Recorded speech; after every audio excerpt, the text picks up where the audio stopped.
আপনার সিলেবাস অনুযায়ী আমাদের কিন্তু সালোক সংশ্লেষের দুটো পর্যায়ে আমাদের পড়ানো হয়ে গেছিলো, ঠিক আছে। সালোক সংশ্লেষের তাৎপর্য অবধি আমরা পড়ে ফেলেছিলাম। নেক্সট পার্ট যেটা হচ্ছে খনিজ পুষ্টি, খনিজ পুষ্টি থেকে আমরা পড়ব। দেখ এখানে রয়েছে কি গাছের ক্ষেত্রে জীবন বিজ্ঞানের আমরা পড়ছি হচ্ছে পেজ নাম্বার 57 থেকে। গাছের ক্ষেত্রে যে পরিপোষক উপাদানগুলি মৌলগুলো তুলনামূলকভাবে বেশি পরিমাণে থাকে তাদেরকে বলা হয় অতিমাত্রিক পরিপোষক বা ম্যাক্রো পরিপোষক বলা হয়। যেমন carbon, hydrogen, oxygen, nitrogen, CHON এগুলোকে বলা হয় ম্যাক্রো উপাদান। মাইক্রো উপাদান কোনগুলোকে বলা হয়? যে পরিপোষকগুলো অতি অল্প পরিমাণে লাগে এবং উদ্ভিদ কম পরিমাণে, তার মানে উদ্ভিদে অল্প পরিমাণে কাজে লাগে, সেটাকে বলা থাকে স্বল্পমাত্রিক পরিপোষক উপাদান। যেমন হচ্ছে কি কি Fe, Zn, Mn, B, Cu। Fe মানে ফেরাস, জিঙ্ক, ম্যাঙ্গানিজ, বোরন, এইগুলো হচ্ছে খুব কম পরিমাণে লাগে, ঠিক আছে। তো এই জন্য যেহেতু খুব কম পরিমাণ লাগে এই জন্য লেখা আছে মাইক্রো উপাদানগুলি অত্যন্ত পরিমাণে কম লাগে, অল্প পরিমাণে লাগে। তো ওইটার জন্য এগুলোকে বলা থাকে কি ট্রেস এলিমেন্ট বলা হয়। এই জন্য এগুলোকে বলছে কি ট্রেস এলিমেন্ট বলা হয় থাকে।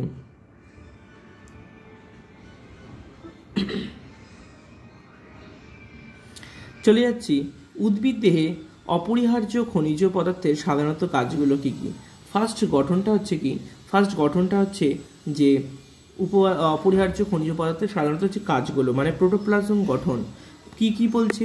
বিজ্ঞানী হাক্সলে প্রোটোপ্লাজমকে জীবনের ভৌত ভিত্তিরূপ হিসাবে বর্ণনা করেছেন। বিভিন্ন মৌল প্রোটোপ্লাজম গঠনে অংশ নেয়।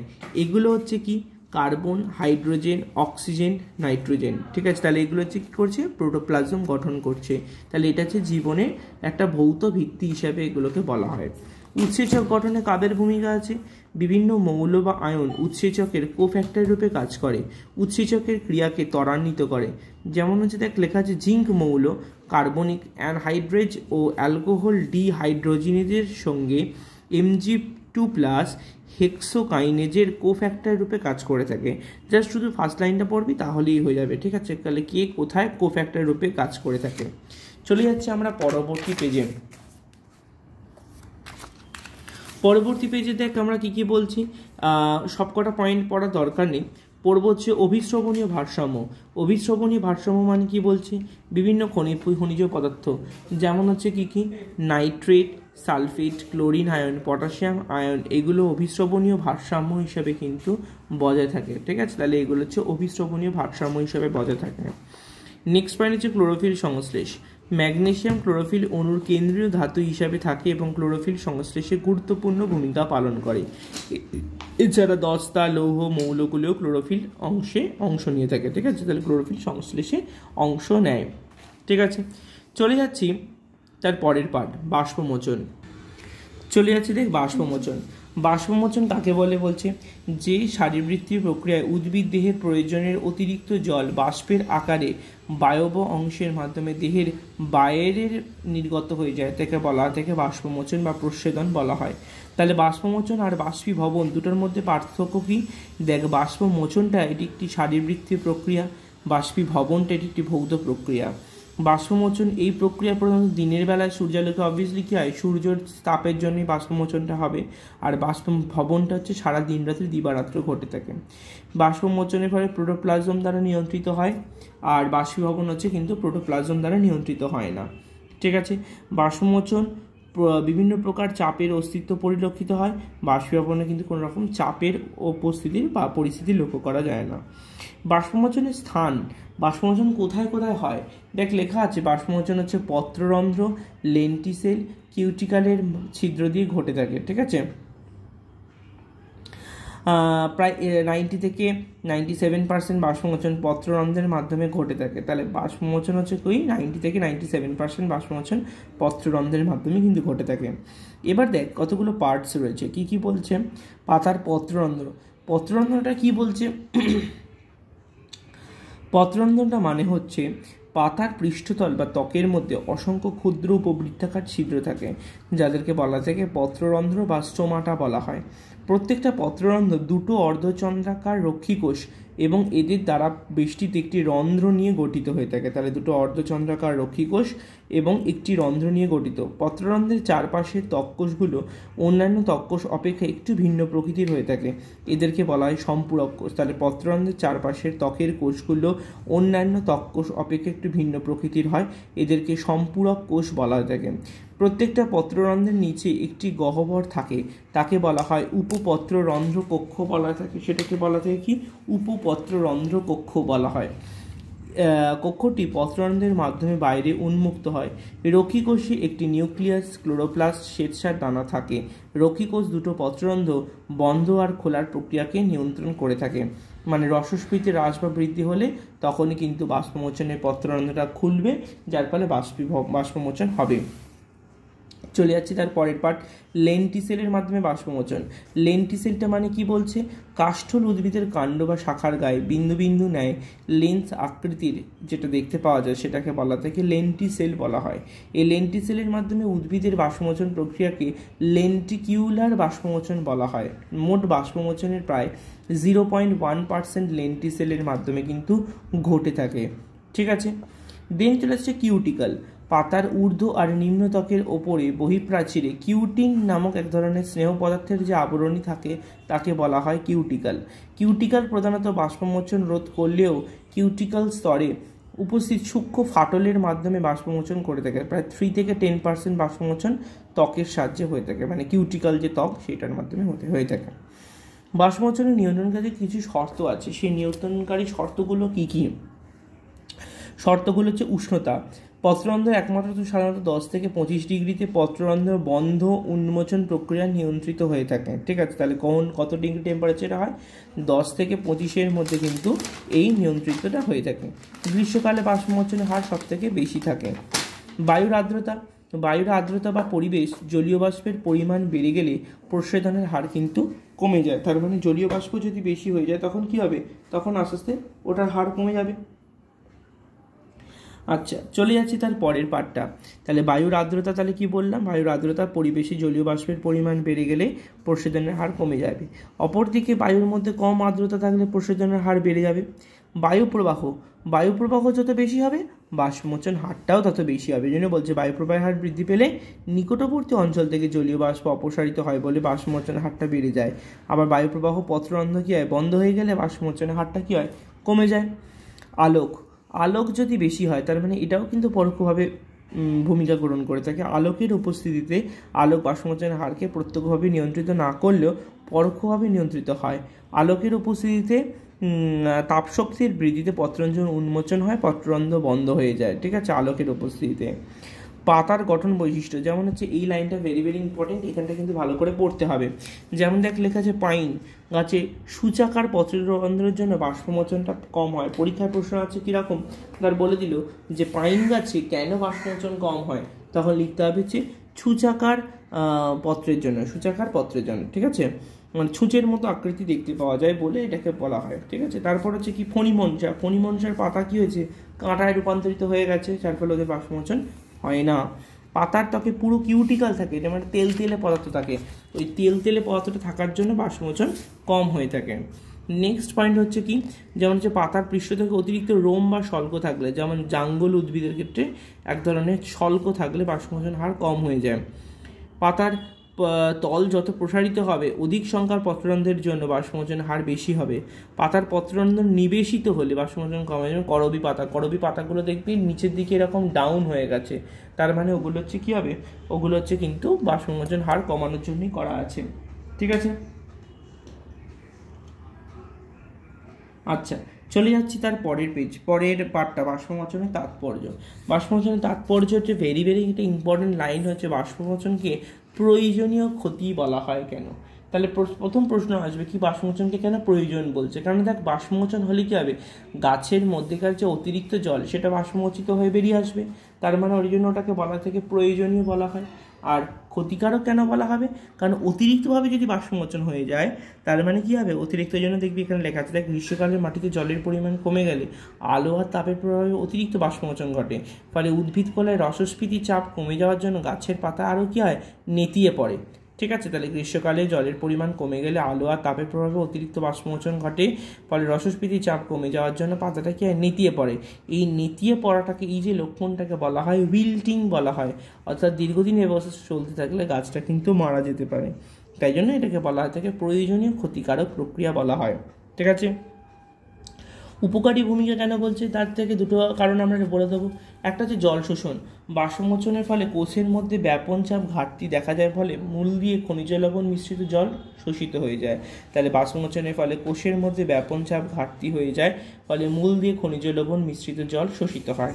রসের উৎস। বাষ্পমোচনের জন্য পাতার মেসোফিল কলায় জলের ঘাটতির ফলে জাইলেম বাহিকার যে শূন্যস্থানের সৃষ্টি হয়, সেই শূন্যস্থান পূরণ করার জন্য জাইলেম বাহিকা দিয়ে মৃত্তিকার খনিজ লবণ মিশ্রিত জল চোষণ টানের বশবর্তী হয়ে ঊর্ধ্বমুখে প্রবাহিত হয়। এটাকেই বলা থাকে রসের উৎস। তার মানে রসের উৎস বলতে গেলে কি বলবো, যে মাটি থেকে গাছের মধ্যে কি হচ্ছে, গাছের মধ্যে জলটা বাষ্পীভূত হয়ে গেল, তার মানে গাছের একটা পাতা, সেই গাছের পাতা থেকে জলটা বাষ্পীভূত হয়ে চলে গেল। তাহলে এই যে টানটা পড়ছে, তো টানটা করতে পাবে মাটির নিচ থেকে চলে আসবে, মাটির নিচ থেকে আবার এই যে জল সংগ্রহ করবে, ওটাকেই বলছে এই যে, তার মানে কি নিচ থেকে রসটাকে উপরে নিয়ে যাচ্ছে, এটা কি বলছে রসের উৎস বলা হবে। ক্লিয়ার? চলে যাচ্ছে আজকে আমরা তার পরের পার্ট, সেটা হচ্ছে কি পর্ণমোচী বৃক্ষ বা জাঙ্গল উদ্ভিদের বাষ্পমোচনের প্রভাব। জাঙ্গল উদ্ভিদের ক্ষেত্রে বাষ্পমোচন রোধ করার জন্য পুরু কিউটিকেলের আবরণ থাকে। পাতাগুলো সাধারণত কণ্টকে পরিণত হয়ে থাকে। অপরপক্ষে পর্ণমোচী বৃক্ষ পাতা ঝরে যাওয়ার জন্য বাষ্পমোচন ঘটতে পারে না। কাণ্ডের অগ্রভাগ সবুজ বর্ণ ধারণ করে এবং সালোকসংশ্লেষ ঘটে থাকে। ঠিক আছে। এবার চলে আসছি পরিবহন। পরিবহন কোনটাকে বলছে, যে পদ্ধতিতে নির্দিষ্ট পথে বহুকোষী উন্নত জীবদেহ প্রত্যেকটা সজীব কোষে তরলের মাধ্যমে, মানে খাদ্যরস, অক্সিজেন, খনিজ পদার্থ, গ্যাস, এই যে কোষ থেকে যে বয়ে বয়ে নিয়ে যাওয়া এবং যে দূষিত যে পদার্থগুলো তৈরি হলো সেগুলো নির্দিষ্ট অঙ্গে প্রেরণ করা, সেটাকেই বলছে কিন্তু পরিবহন বলা হয়। চলে গেলাম, পরিবহন হচ্ছে দুটো ভাগে বিভক্ত, একটা হচ্ছে নিষ্ক্রিয় পরিবহন, একটা সক্রিয় পরিবহন। ঠিক আছে। তো নিষ্ক্রিয় পরিবহনের ফার্স্ট পার্টটা হচ্ছে তোর ব্যাপন।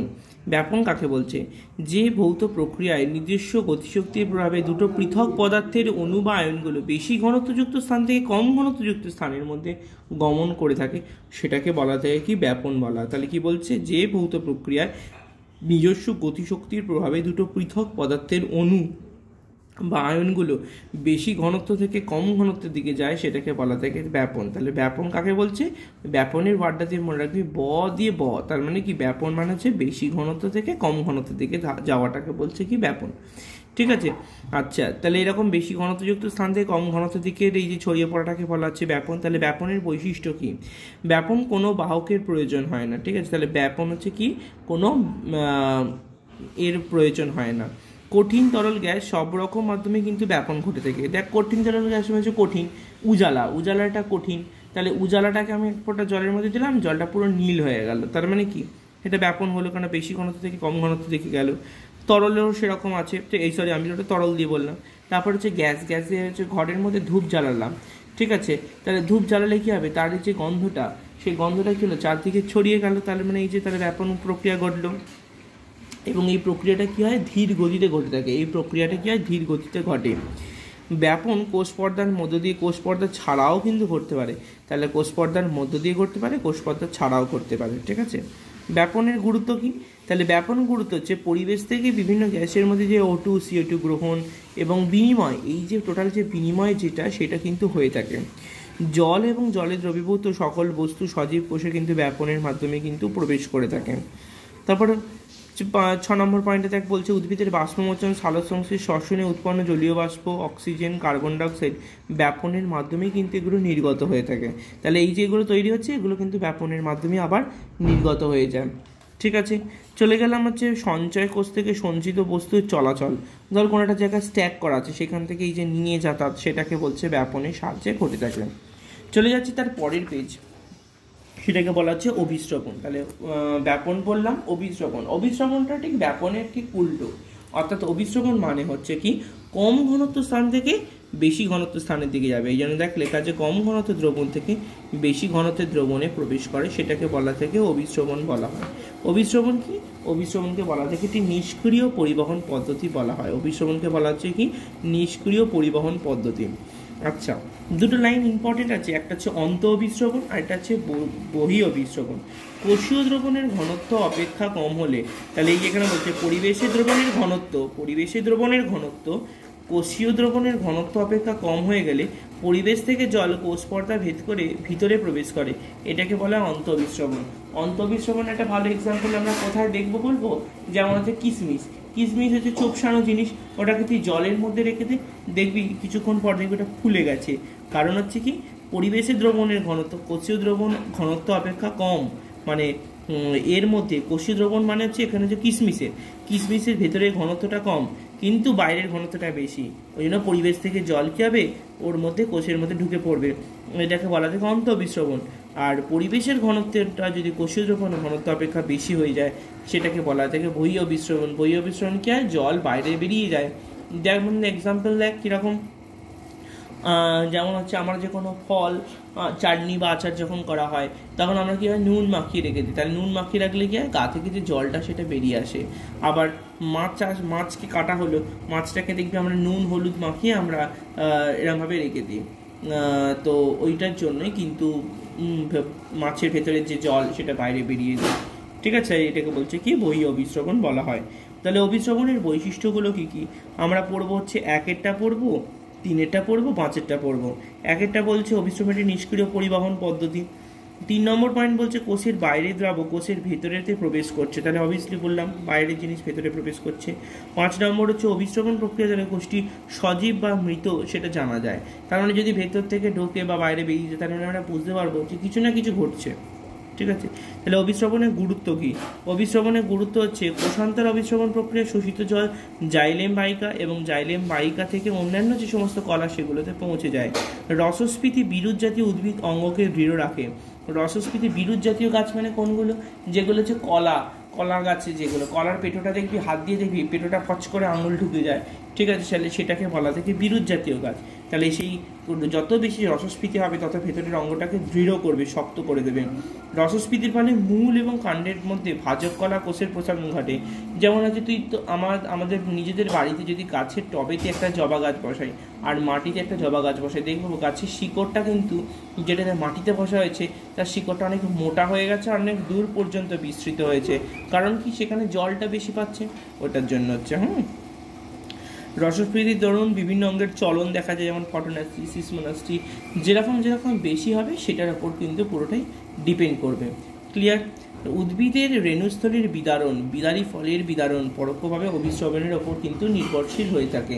তার মানে কি? এই যে মানে কোনো একটা বেশি গাছের রস পেলো, তার মানে যে ফুলটা প্রস্ফুটিত হচ্ছে বা ফলটা ফেটে যাচ্ছে, পুরোটাই কিন্তু হচ্ছে অভিস্রবণের ওপর ব্যাপার।